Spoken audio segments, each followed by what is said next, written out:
PM Modi એક દિવસ દેશ વેચીને જતા રહેશે। કોંગ્રેસ અધિવેશનમાં ખડગેના સરકાર પર પ્રહાર। કોંગ્રેસ અધ્યક્ષ મલ્લિકાર્જુન ખડગેએ ચૂંટણી પ્રક્રિયામાં ઈવીએમના ઉપયોગ પર ફરી સવાલો ઉઠાવ્યા છે। તેમજ વડાપ્રધાન મોદી પર આકરા પ્રહાર કરતા આક્ષેપ કર્યો છે કે મોદી સરકાર એક પછી એક સરકારી કંપનીઓ વેચી રહી છે। જો આમ જ ચાલતું રહ્યું તો મોદીજી એક દિવસ દેશ વેચી જતા રહેશે।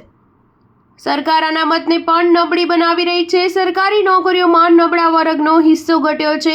અમદાવાદમાં ચાલી રહેલા અખિલ ભારતીય કોંગ્રેસ કમિટીના અધિવેશનમાં ખડગેએ આજે વડાપ્રધાન મોદી અને ભાજપ સરકારની આકરી ટીકા કરી છે। તેમણે સરકાર પર ઈવીએમ હેકિંગનો આરોપ પણ મૂક્યો હતો કે ભાજપ પોતાના ફાયદા માટે ઈવીએમનો ઉપયોગ કરે છે।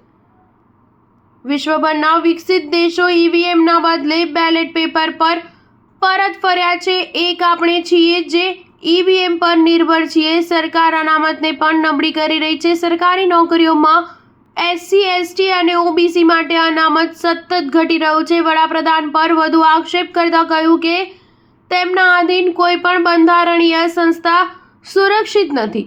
ચૂંટણી પંચ પણ નહીં। ઈવીએમની સંપૂર્ણ વ્યવસ્થા વિપક્ષને હરાવવા માટે ઘડવામાં આવી છે।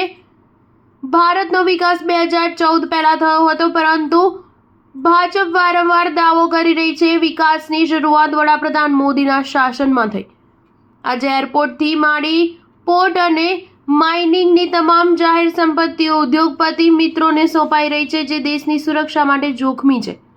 તેને અટકાવવું પડશે। દેશ વેચાઈ રહ્યો છે। મલ્લિકાર્જુન ખડગેએ કેન્દ્ર સરકારને ઘેરી કહ્યું, દેશની સ્થિતિ એટલી ખરાબ છે, યુવાનોમાં વિદેશ જવાનું પ્રમાણ વધ્યું છે। બેરોજગારી વધી રહી છે। યુવા બેરોજગારીથી બચવા માટે વિદેશ જઈ રહ્યા છે। દેશમાં બેરોજગારી વધી રહી છે। વિદેશ ગયેલા યુવાનોને બેડીમાં બાંધી પરત મોકલવામાં આવી રહ્યા છે, પરંતુ વડાપ્રધાન મોદી ચૂપ છે। સ્ટાર ન્યૂઝ 7 હંમેશા સચ્ચાઈની સાથે।